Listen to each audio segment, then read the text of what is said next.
Hello friends, मैं प्रदुम विश्वकर्मा आप सभी का अपने YouTube channel learn with Pradum sir में स्वागत करता हूं। और दोस्तों, आज का जो हमारा टॉपिक है वो है reflexive pronoun and emphatic pronoun.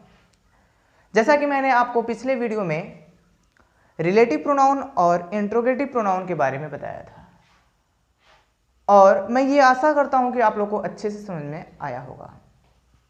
लेकिन मुझे कुछ समय के लिए निराशा भी हो रहा है, क्योंकि मैं बहुत सारे बच्चों को ये देख रहा हूँ कि जो वीडियो को सिर्फ 1, 1.5 या 2 मिनट के लिए देखते हैं, या वो बुक्स खोलते भी हैं तो 5 या 10 मिनट के लिए खोलते हैं, या वो 1 आध 2 लाइन पढ़ करके बुक्स को क्लोज कर देते हैं।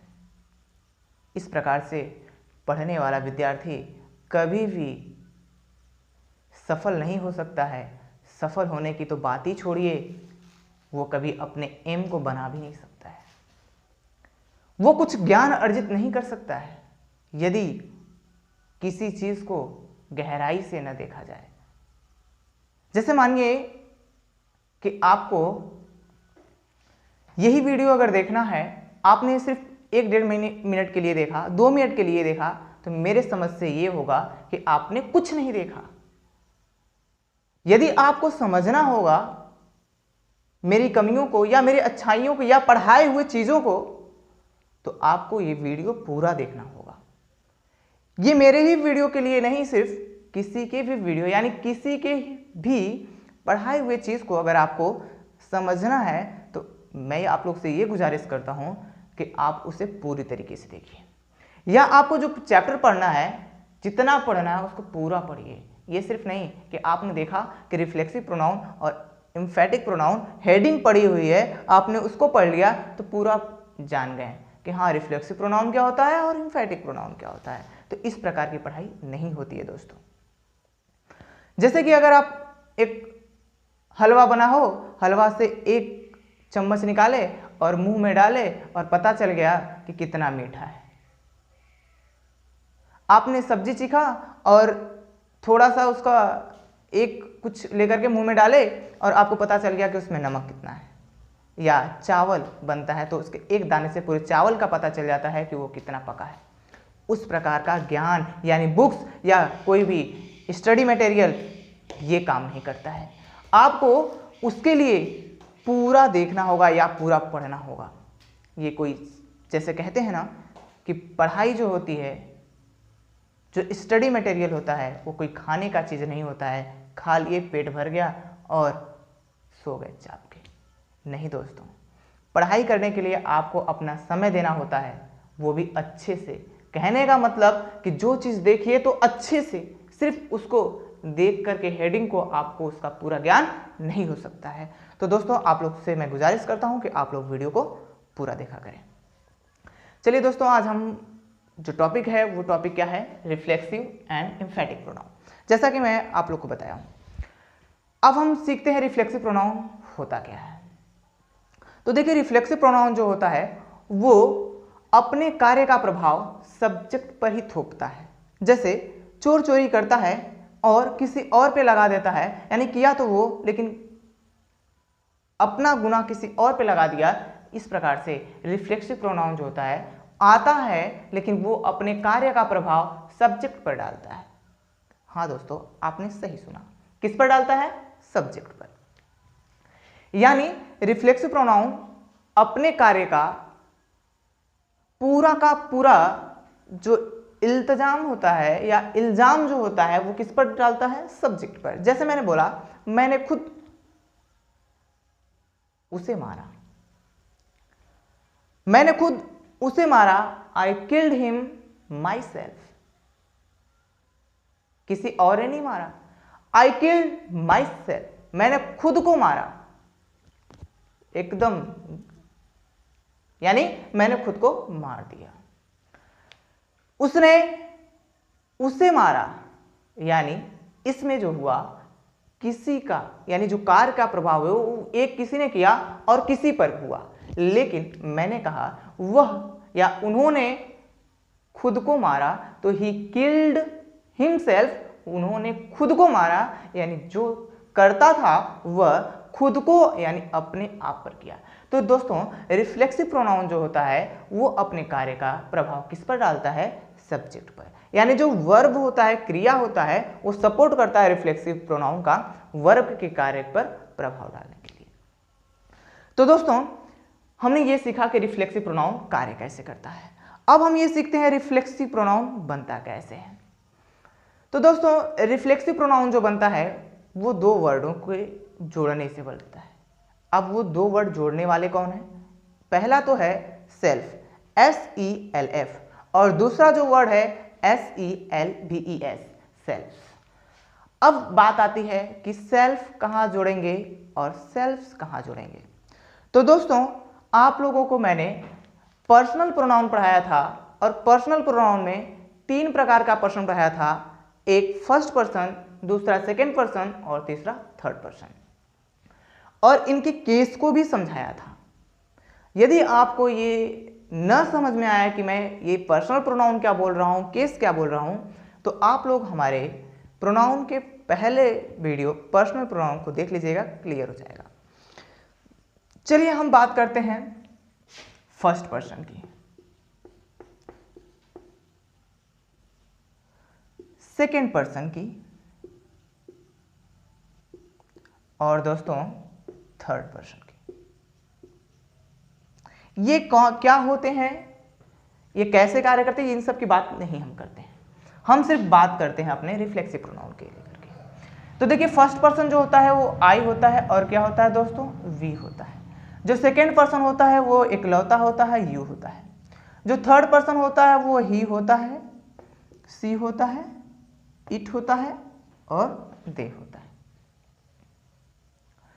अब दोस्तों क्या हम इन सभी वर्डों में सेल्फ या सेल्फ जोड़ करके रिफ्लेक्सिव प्रोनाउन बना देंगे?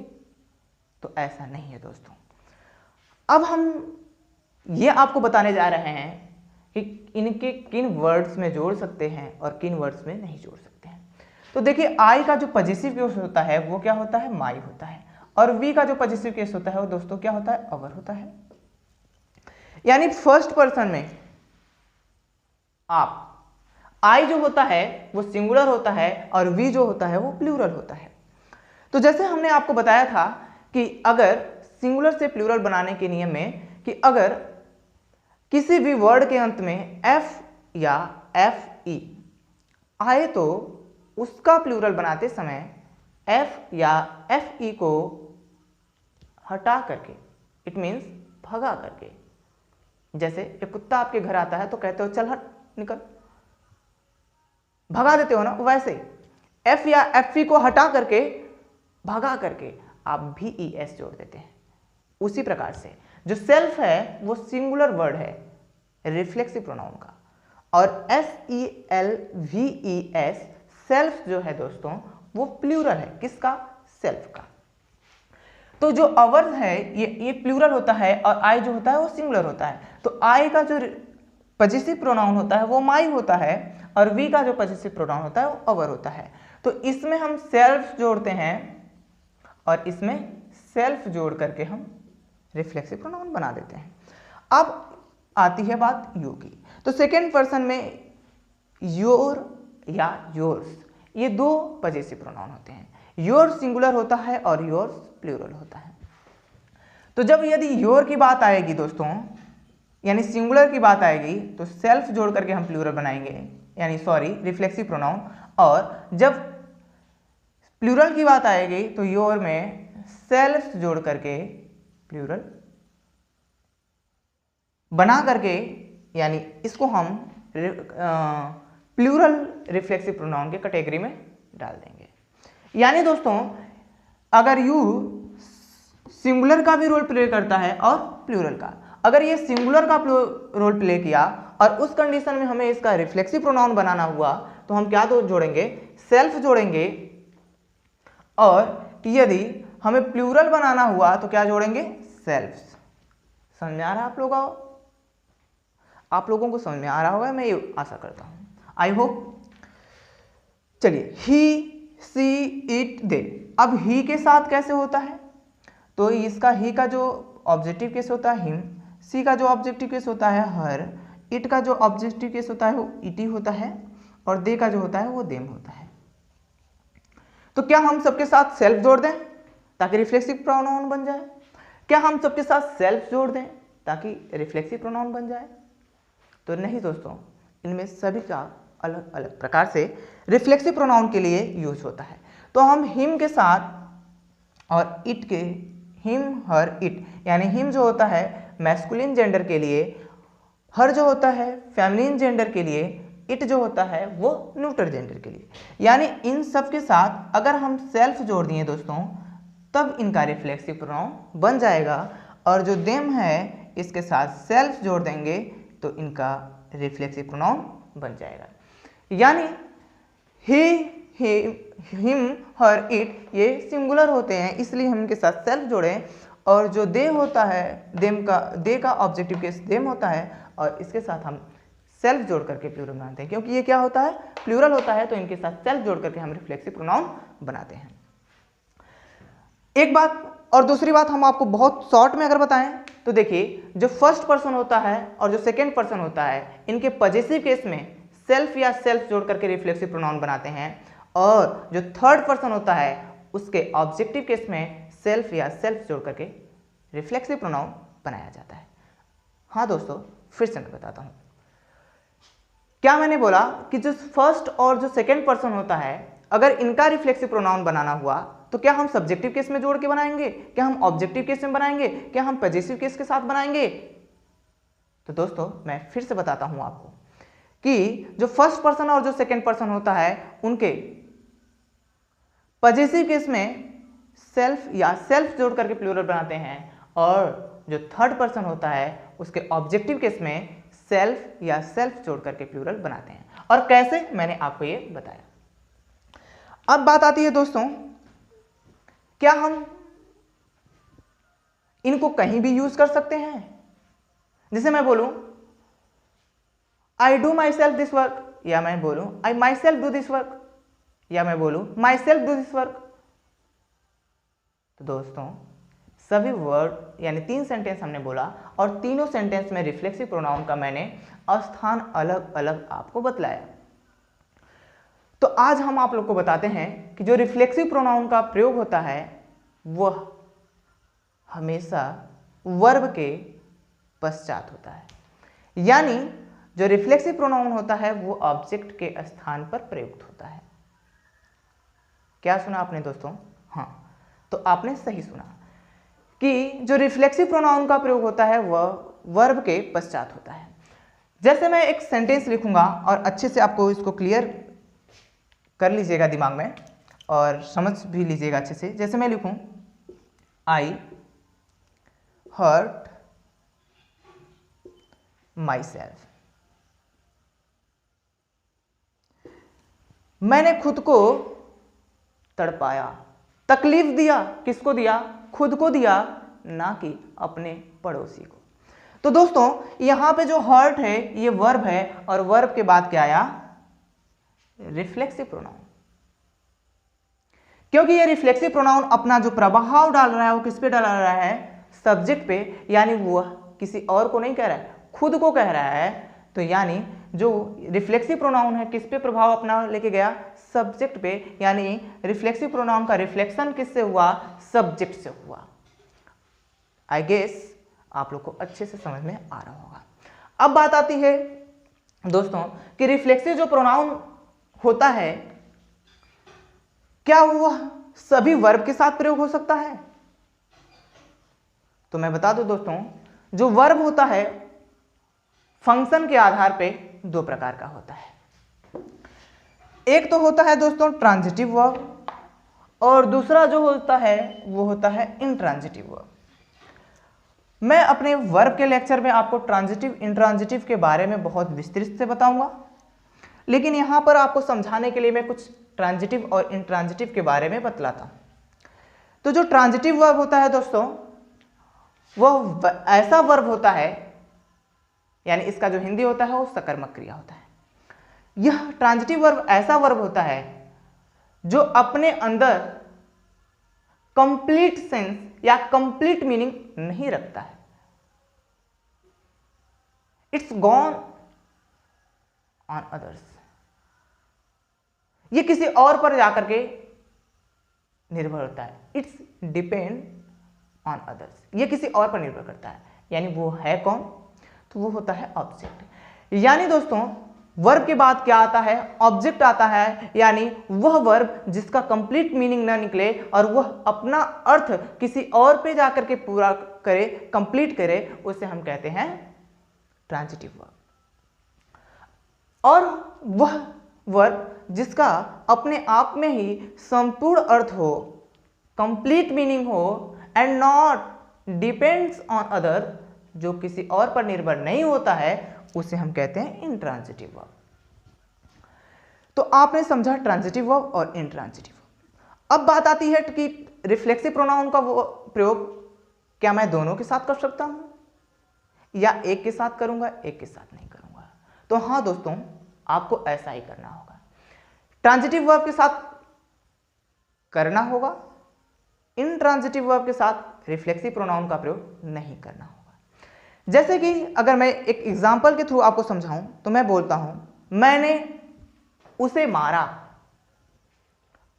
मैंने उसे मारा, आई बिट हिम। मैंने खुद को मारा, आई बिट माई सेल्फ। जब मैंने बोला कि मैंने उसे मारा, इस कंडीशन में कर्ता कोई और था, जिस पर हुआ वो अलग था, एक ही नहीं था। यानी सब्जेक्ट का रिफ्लेक्शन नहीं होना था। अगर कर्ता एक हो और वो कर्ता खुद पे ही कार्य करे, उस कंडीशन में रिफ्लेक्सिव प्रोनाउन की जरूरत होती है। जैसे मैंने बोला मैंने मारा, आई किल्ड, मैंने मारा। अच्छा भाई मार दिए, मैं मान गया कि मार दिए, पर मेरे दिमाग में क्वेश्चन तो आएगा ना, किसको मारे? अपने अब्बू को मारे या अपने अम्मी के मारे, या अपने भाई को मारे या अपने बहन को मारे, या खुद को मारे? तो दोस्तों यहां पे जो किल वर्ड हुआ वो कहीं ना कहीं ऑब्जेक्ट की तलाश कर रहा है। यानी वो किसी का तलाश में है कि मुझे कोई मिले जिससे मैं अपने अर्थ को क्या करूं, कंप्लीट कर पाऊं। जब मैं ये बोल दूं कि आई किल्ड हिम, मैंने उसे मारा, आई किल्ड माई सेल्फ, मैंने खुद को मारा, तब जाके अर्थ पूरा हुआ कि हां किसको मारे। मैंने गाली दिया, आई एब्यूज्ड, मैंने मान लिया कि भाई तूने गाली दिया, तुम बहुत मनबड़ हो, तुम्हारी बहुत चलती है, तुमसे सभी लोग डरते हैं, तुमने गाली दे दिया। बट मैं पूछूंगा ना किसको गाली दिए, तो आपको बताना पड़ेगा कि मैंने राम को दिया, श्याम को दिया, मोहल्ले वालों को दिया, पड़ोसन को दिया, या खुद को दिया। तो ऐसे वर्ब्स जो अपने कंप्लीट सेंस नहीं रखते हैं, किसी और पर निर्भर होते हैं, उन्हें ट्रांजिटिव वर्ब कहा जाता है। और ट्रांजिटिव वर्ब के साथ ही दोस्तों रिफ्लेक्सिव प्रोनाउन का प्रयोग किया जाता है। इंट्रांजिटिव वर्ब के साथ रिफ्लेक्सिव प्रोनाउन का प्रयोग नहीं किया जाता है। जैसे मैं दो सेंटेंस लिखता हूं और आपको बताता हूं कि इसमें कैसे हो सकता है और कैसे नहीं। आई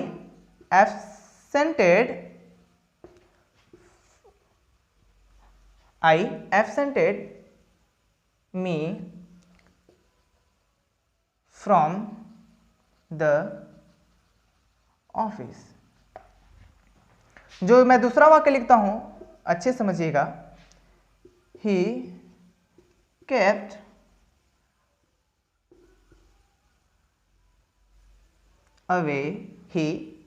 away himself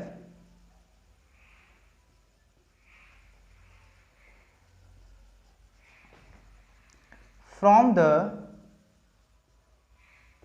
office। यानी पहला जो वाक्य है उसमें बताया जा रहा है कि आई एब्सेंटेड मी फ्रॉम द ऑफिस, मैंने एब्सेंटेड अनुपस्थित किया, मी मुझको, मैंने मुझको अनुपस्थित किया फ्रॉम द ऑफिस, ऑफिस से। क्या दोस्तों आप लोग को कैसा लगा सुनने में? शायद मैं ये आशा करता हूं कि आप लोग कई प्रकार के मुंह बना रहे हैं या क्या बोल दिए। तो दोस्तों यहां पर आपको जब मैं अर्थ बताया तो आपको ऐसा प्रतीत हुआ होगा कि अगर इस सेंटेंस को ऐसे बोला जाए कि मैंने खुद को ऑफिस से अनुपस्थित किया तो अच्छा लगता। हाँ दोस्तों, यही अच्छा होगा। तो यहां पे जो मी है, अगर इस मी को हम हटा दें और यहां पर लिख दें माई सेल्फ, तब तो अर्थ पूरा हो जाएगा। यानी दोस्तों जो एब्सेंट वर्ब था ये कहीं ना कहीं अपने बाद क्या लेना चाहा, ऑब्जेक्ट। और भी कैसा, प्रोनाउन जो लिया वो कैसा लिया, मी भी प्रोनाउन ही है आई का, लेकिन केस में किस में, ऑब्जेक्टिव केस में। तो दोस्तों आई जो था, आई का जो यहाँ पे प्रोनाउन आया वो कौन आया, माई सेल्फ आया। और कैसा प्रोनाउन आया, रिफ्लेक्सिव प्रोनाउन। अब देखिए अगर मैं यहाँ पे मी भी नहीं रखता, आई एब्सेंटेड फ्रॉम द ऑफिस, मैंने अनुपस्थित किया ऑफिस से। अरे भाई किसको किए, खुद को किए या अपने बॉस को किए? बॉस को तो करोगे नहीं, कि बॉस तुम्हें करेगा। तो दोस्तों आप लोग को क्लियर समझ में आ रहा होगा कि यहां पे जो एब्सेंट है वो कहीं ना कहीं ये पूछ रहा है कि किसको किए। इसीलिए ऐसे वर्ब्स जो अपने में कंप्लीट सेंस नहीं रखते हैं, वो किसी और पे जाके अपने अर्थ को पूरा करना चाहते हैं, उन्हें ट्रांजिटिव वर्ब कहा जाता है। यहां पर दूसरा वाक्य देखिएगा, he kept away himself from the office. उन्होंने केप्ट अवे दूर रखा, हिमसेल्फ फ्रॉम द ऑफिस खुद को, he kept away from the office. एक मैं ऐसे बोलता हूं, वह ऑफिस से दूर रहे। तो क्या हमें ये हिमसेल्फ बोलने की आवश्यकता है? कहीं ना कहीं यहां पर हिमसेल्फ अपने अर्थ का प्रयोग ही के द्वारा कर दे रहा है कि वह खुद को ऑफिस से दूर रखें या वह ऑफिस से दूर रहें। मैं जब बोला वह ऑफिस से दूर रहें तो आपको समझ में आ रहा होगा कौन था भाई,